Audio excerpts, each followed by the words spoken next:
por continuar aquí en Contacto Directo y ya ustedes escucharon, Sigfrido Pérez, ministro de las Fuerzas Armadas, es nuestro invitado.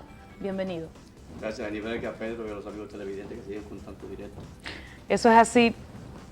Señor Pérez, el coronel Carlos Piccini, ya retirado, fue miembro de la Fuerza Aérea Dominicana.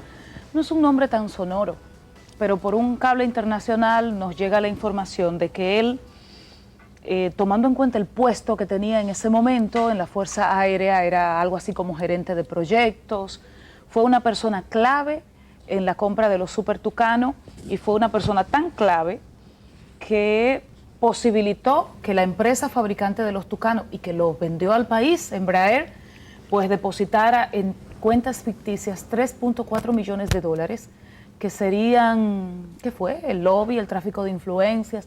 Ya usted ha dicho que las Fuerzas Armadas no se movilizan por un tema de rumor a ese nivel. Pero ¿quién es este coronel realmente? Fíjense, este es un coronel que está retirado de las Fuerzas Armadas. Lo que pasa es que nosotros siempre hemos dicho que nos ha interesado mucho el hecho de que se aclaren situaciones como de este tipo. Inclusive conversamos con el procurador y le dijimos a él que teníamos cualquier elemento que necesite para la investigación, podemos proveérselo, contrato, cualquier tipo de documento que necesite. Ahora bien, lo que yo decía es que las Fuerzas Armadas no puede iniciar una investigación por un cable de prensa internacional, ni por un rumor, puesto que para ello necesitamos un documento que por lo menos avale en principio algunas de las partes que puedan ser cuestionables del mismo contrato. Y en virtud de eso, sí sabemos que la ley le permite al Procurador General de la República iniciar las investigaciones por un rumor. Así es. Y más si cuando hay ya un cable de prensa internacional que habla sobre dos países que están envueltos respecto a un soborno respecto a contratos internacionales. Por esa razón, como nosotros no podemos iniciar investigación, a pesar también de que el mismo oficial ya no pertenece a las Fuerzas Armadas. Y aunque perteneciera, ya esto es una investigación que se sale de lo que es el ámbito investigativo de las Fuerzas Armadas. Nosotros podemos investigar o por lo menos hacer un sondeo para pasar la información a la Procuraduría, puesto que, como tú sabes, es internacional, envuelve situaciones de fondos públicos que se están pagando, y por esa razón entonces no investigamos nosotros, sino la Procuraduría, la justicia. Ese caso se manejó durante la administración como jefe de Estado Mayor de la Fuerza Aérea, inició allá Peña Antonio. Luego Peña Antonio se va como ministro de las Fuerzas Armadas y continúa, según las informaciones que hemos obtenido de manera extraoficial, manejando ese tema de la compra de los aviones Super Tucano. Pasó el ministro Peña Antonio, se aprobó, desde el Departamento de Aviación Civil se le da $1 para el pago de esos tucanos, que lo pagamos nosotros cada vez que entramos y salimos del país. Entonces, cuando relevan a un ministro, se hace algún tipo de escarceo para ver cómo andan las finanzas, qué dejó, qué no dejó. Yo sé que no fue usted quien relevó al ministro Peña Antonio, pero dentro de esos escarceos, ¿ustedes no han encontrado, después de salir estos rumores, algún tipo de situaciones anómalas que puedan comprometer esa administración con esos cables que hoy dicen que se manejó una especie de soborno a nivel nacional e internacional?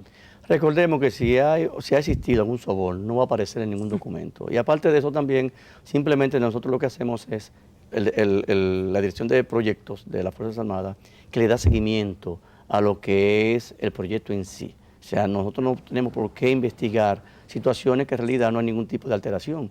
Si el contrato está bien hecho, si están los aviones y si el gobierno está pagando, nosotros no tenemos por qué investigar una situación que está caminando normalmente. Ahora bien, te reitero, ya es una situación que sale del ámbito nuestro, claro, y simplemente la justicia es la que debe investigar el caso. ¿Han funcionado los aviones Super Tucano? Sí, claro. Bueno, mira, yo siempre he dicho, tú puedes estar de acuerdo o no con el tipo de avión, o sea, pero indiscutiblemente que hay que entender que a raíz de la adquisición de estos aviones, lo que las trazas aéreas disminuyeron. Recordemos que yo estuve en el ministerio cuando era Secretaría de las Fuerzas Armadas, del 2004 al 2006. En ese periodo era un dolor de cabeza para nosotros, las trazas aéreas. Recordemos que en la autovía del Este que estaba construyéndose, se tiraban cada rato avionetas con cargamento de droga y las quemaban. Y necesitamos aviones interceptores, que no lo teníamos. Bueno, se necesitaban aviones, se adquirieron aviones, lo tenemos ahí. Gracias a Dios, en virtud de eso, no tenemos ya el dolor de cabeza de las trazas aéreas. Funcionaron. Están funcionando. ya las Fuerzas Armadas están involucradas no de manera excepcional, sino de manera regular en los temas de orden público y tenemos a militares vigilando de manera preventiva nuestras calles. En el principio hubo mucha bulla, pero ya como que coexisten uno y otro, pero la delincuencia sigue, y si no la delincuencia como tal, por lo menos la presunción de que está ahí, de que no es seguro vivir en Santo Domingo sobre todo. ¿Cómo ha bajado realmente la delincuencia? Y más cuando hay guardias que no tienen ni los cargadores, aunque sí los fusiles. Miren, yo siempre he dicho que la única vía para uno saber si en realidad ha mejorado o ha empeorado la seguridad ciudadana, solamente hay que comparar los periódicos de hace un año con los de ahora. Y indiscutiblemente que hay mucho menos delincuencia actualmente. Y también a veces nosotros nos escandalizamos cuando vemos lo que pasa en República Dominicana. República Dominicana es uno de los países más seguros de todo el área del Caribe. De todo el área del Caribe. Si observamos Centroamérica, ningún país centroamericano es más seguro. Ministro, pero si salimos a la calle la gente se queja, se queja. Sí, bueno. Y todos tenemos un hermano, un tío, un amigo que le quitaron una cadena. Pero cuando vamos a otro país, lo primero que te advierten, no vaya a tal sitio, recógete, no salga. Si ¿Aquí sale, está pasando eso ahora, ministro? No, ¿qué va? Aquí no pasa eso. Todo el mundo, señores, todos los centros nocturnos están llenos de noche. Cualquier actividad se llena de noche. Ahora, no es que no va a haber delincuencia. En todos los países del mundo hay delincuencia y va a existir la delincuencia. Por más seguro que sea una ciudad en Estados Unidos, hay actos delincuenciales. Ahora bien, lo importante es tenerlo en lo que son los parámetros normales. Y República Dominicana ha ido trabajando en ese sentido. También recordemos que este es un proceso. O sea, poder revertir lo que fue la delincuencia de hace un año, o sea, no es un proceso de una semana, de un mes, es un proceso de un tiempo largo. Y recordemos también que las Fuerzas Armadas simplemente apoya a la policía. La policía es la responsable de la seguridad ciudadana. Y también estamos viendo que dentro de la policía hay un proceso de modernización y de ingreso de nuevos reclutas y de reorientar lo que son las funciones reales de la Policía Nacional. Involucrando a los militares en estas acciones policial, ¿no pierde su esencia la Fuerza Armada? ¿Vale la pena? No, esto? claro que no. Fíjate, lo que pasa es que muchos países de 20 años para esta fecha han ido utilizando sus recursos militares para seguridad interna, no tanto para seguridad ciudadana, seguridad interna, que mueve el narcotráfico, Exacto. tráfico de armas, todo tipo de situaciones que alteren la vida nacional. República Dominicana no escapa a eso, y más si somos países pobres. Cuando el país es pobre, tiene que utilizar todos sus recursos hacia objetivos. Ahora bien, este tránsito o este periodo de las Fuerzas Armadas apoyar a la policía es transitorio. O sea, naturalmente va a ser hasta que sea necesario, hasta que la policía ya pueda cubrir totalmente lo que son las calles de Santo Domingo y de las diferentes ciudades del país. Y naturalmente para ello también vamos a tener, porque la ciudad tranquila, El Ciutrán. Un Ciutrán, que es un regimiento, lo vamos a convertir en brigada para tenerlo entonces con un entrenamiento semipolicial y poderlo utilizar a orden en cualquier momento en la vida nacional. Sin embargo, desde mi punto de vista yo he apoyado la permanencia y la presencia de los militares en las calles, porque de verdad que garantizan tranquilidad, uno se siente más seguro, sabe que si cruza por una avenida y está una patrulla apostada no va a venir un Además, tipo... no picotean y tanto no los picotean guardias. tanto, hay otra cultura, todavía no se han familiarizado con el chelismo que hay en las calles. Pero sí me llama poderosísimamente la atención que se haya convertido el Ministerio de Obras Públicas y se haya establecido allí un cuartel militar, donde el ejército, las mismas Fuerzas Armadas, tienen espacio suficiente para esto. Y uno ve desde afuera, usted me corregirá si estoy equivocado, como que se ha entregado un poder especial no por la forma institucional, sino por algún tipo de familiaridad o amiguismo de alguien que tiene cercanía o con el presidente o con el ministerio. No sé, yo percibo esas cosas. No. Fíjate, siempre ha existido la Comisión Militar de Obras Públicas. ¿Por qué Obras Públicas? Sí, siempre ha existido. ¿Con el cuartel? Sí, lo que pasa es que Yo ahora... vivo por ahí, ministro. Era más discreto. Sí, era más discreto, no, y que no era tan necesario tener la presencia en las carreteras, Correcto. en las avenidas. Lo que pasa es que a raíz de esta situación se ha fortalecido con más hombres esta comisión militar. Además, recordemos también que Obras Públicas, como ha retomado lo que son las autopistas, Entonces, ahí que hay mucha presencia de ellos. Pero hay Y vigilancia urbana también. También, porque Es soporte. por lo menos en el perímetro del Ministerio de Obras Públicas hay presencia de ellos. Y eso naturalmente ayuda. Todo lo que sea ayudar y que esté supervisado por el comandante general del servicio que está prestando a la policía, es aceptable. Inclusive hay el jefe de la Marina, que es el vicealmirante. Los policías se quejan de eso, ministro. ¿Quién? Los policías se quejan y dicen que los guardias le han quitado, sobre todo eso de obras públicas, le han quitado autoridad a ellos en el manejo de las situaciones con los ciudadanos. Y se lo digo porque he estado en contacto con muchos policías. Sí, bueno, sí, quizá habrán policías, habrán militares que se excedan, porque esto no es perfecto. Y recordemos que una situación nueva en República Dominicana. Y al principio siempre hay sus escollos, pero naturalmente los resultados están ahí. Y ha sido de gran ayuda, principalmente observemos, o sea, una persona tiene un incidente, se le pincha una goma, lo que sea, en una autopista, en una carretera, vaya a esa unidad y ayuda. Pero es necesario todo ese aparataje, porque lo que se siente Lo que pasa es como que es un ministerio paralelo. No. En el orden militar policial. Lo que policial. pasa, señores, como Obras Públicas tiene más recursos que muchas instituciones, compró camionetas y muchas centellas, y eso naturalmente eso impacta. Pero no solo Obras Públicas, eso es la Comisión Militar de Obras Públicas, que está integrada también en el apoyo de la Policía Nacional. Y eso es transitorio también. Transitorio. Sí, hombre. Pero lo que Entonces, pasa es que ¿cuántos es un son transitorios, indefinido. ministro? Bueno, Es un todo va a depender transitorio del indefinido, presidente puede ha durar dicho 4 años. hasta que sea necesario. Bueno. Bueno, va a durar mucho. Ministro, Va a con su durar mucho, anuencia, Pedro. con su anuencia y el transitorio, vamos a hacer una pausa comercial y retornamos con esta entrevista con el ministro de Defensa de la República Dominicana, almirante Sigfrido Párez Pérez. Volvemos en breve.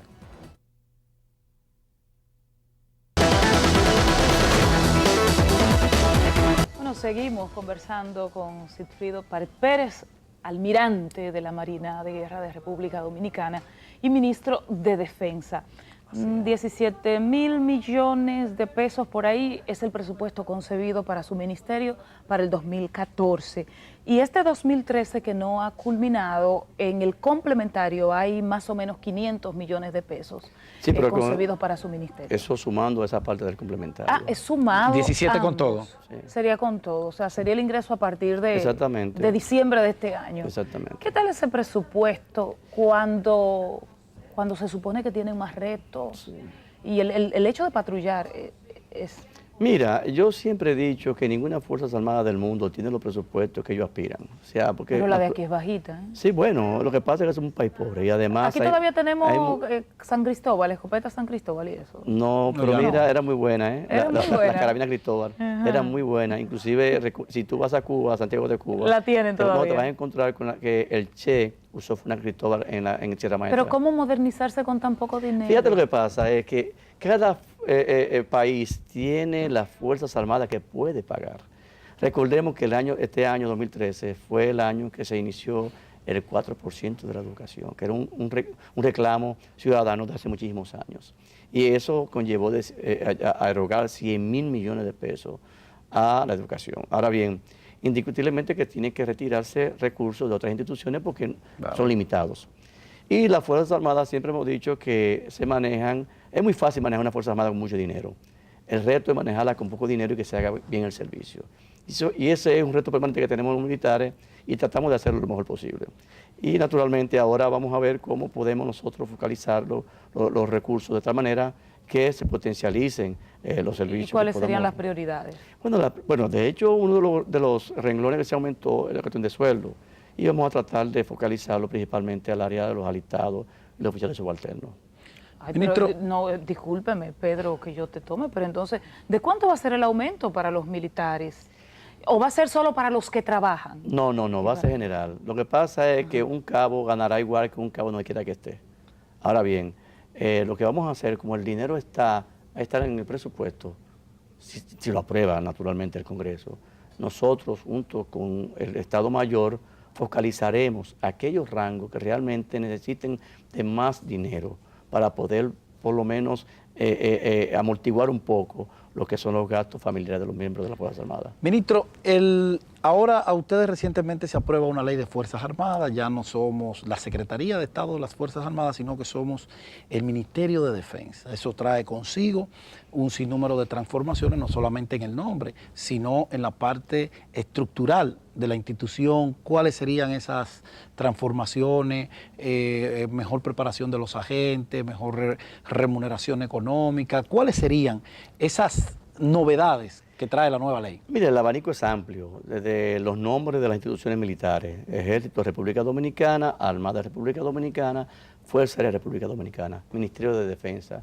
Entonces, el Ministerio de Defensa lo compone una estructura que va a ser una especie de eslabón entre el poder político, que es la parte estratégica del presidente de la República, y la parte operacional, que es el Estado Mayor General de las Fuerzas Armadas. Entonces, debajo del ministerio van a estar entonces el Estado Mayor General de las Fuerzas Armadas, va a estar entonces el ministro de Defensa, que forma parte de ese esquema, va a estar los viceministros, los comandantes generales, que ahora se llaman así, en vez de jefes de Estado Mayores, se llaman comandantes generales de fuerza. Hay dos rangos en la Marina que cambiaron de nombre. El alférez de fragata era segundo teniente, se va a llamar teniente de corbeta, o se llama ya teniente de corbeta. El alférez de navío se llama teniente de fragata. Los cuerpos especializados que estaban creados por decretos y por oficios, por órdenes generales, ya están en la ley, y eso le da cierto nivel de resguardo y de amparo legal.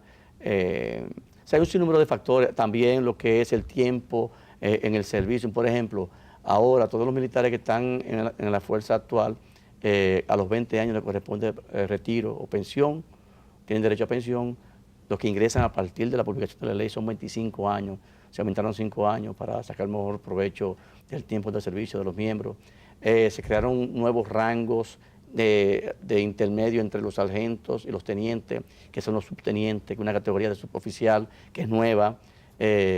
También hay un sinnúmero de factores respecto a lo que es la educación. Aquel oficial que puede él mismo desarrollar su carrera militar dentro de las Fuerzas Armadas, haciendo los cursos necesarios por su rango, desempeñando las funciones que requiere su rango. O sea, hay un sinnúmero de factores, Ministro, que van a ayudar mucho a lo que es la parte profesional de las Fuerzas Armadas. Ministro, y en ese punto de esos rangos que se han adicionado, ¿no cree usted que eso causaría algún tipo de malestar dentro de los oficiales subalternos? Porque fíjese que ahora tendrán que durar 20 años un alistado para llegar a segundo teniente. Mira, si aplicamos los 4 años por rango. Mira lo que pasa, inclusive se le está explicando a todo el mundo, hay comisiones ya a nivel nacional, ya explicándole la ley, y hay otra comisión trabajando en un reglamento de aplicación para hacerla más digerible.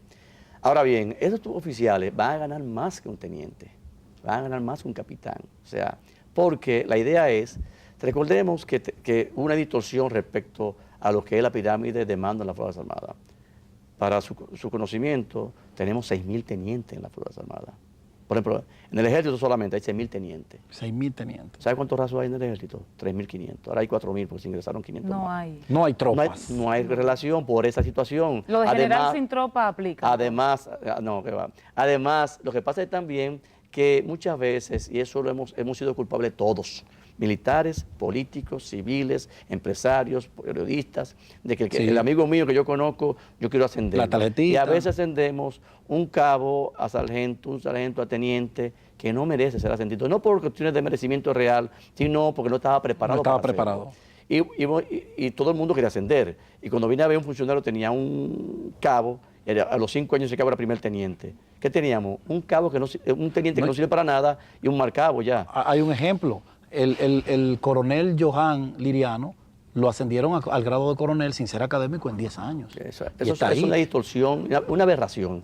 Entonces, lo que estamos tratando ahora con esta nueva ley, en un periodo de tiempo, poder llevar las Fuerzas Armadas a un nivel que tenga una pirámide de mando de acuerdo a la tabla de organización y equipo o a la fuerza autorizada. ¿Cuándo usted visualiza eso, que eso pueda pasar partiendo de la ley, de los retiros que hizo el presidente recientemente? Va a ser un periodo de 5 a 10 años. ¿Y si hay más retiros próximamente, Miranda? No, retiro no hay por el momento. No. Pero tenemos un periodo de 6 años para poder desarrollar estos aspectos. Bueno, muchísimas gracias, ministro, por acompañarnos, pero no creo que es válido despedirle sin que nos hable muy, muy sucintamente de esa reunión que hubo el jueves en la mañana, DNCD, Ministerio de Defensa, por el tema de drogas y demás. ¿Qué acordaron? Fíjate lo que pasa, o sea, En un minuto. la DNCD, que es la organización que tiene, bajo el amparo de la ley 5088, la responsabilidad del control de la droga en República Dominicana. Pero la DNCD no puede hacer nada sin las Fuerzas Armadas, porque utiliza todos los recursos de las Fuerzas Armadas. Guardacosta, patrulleros, tucanos, helicópteros, unidades militares, la frontera, todos. Trabajo conjunto. Entonces, lo ideal es no solamente que desarrollemos planes conjuntos, sino también que haya una relación cercana, de tal manera que haya confianza en el trabajo en cada una de las dependencias, y eso naturalmente que se revierte en algo positivo por lo que es la lucha contra el narcotráfico. ¿Recomendaciones de profilaxis en esa institución? Mira, la profilaxis yo siempre he dicho que no debe ser una cuestión de moda ni por semana, es permanente en todas las instituciones. Bueno, ministro, el tiempo es corto y hay muchas preguntas que conversar con usted, pero ya habrá una segunda y hasta una tercera invitación para conversar con el almirante Sigfrido Pared Pérez, ministro de Defensa, del Ministerio de Defensa. Se excusa, Muchísimas gracias, todavía, Gracias a ¿verdad? ustedes. Tenemos más.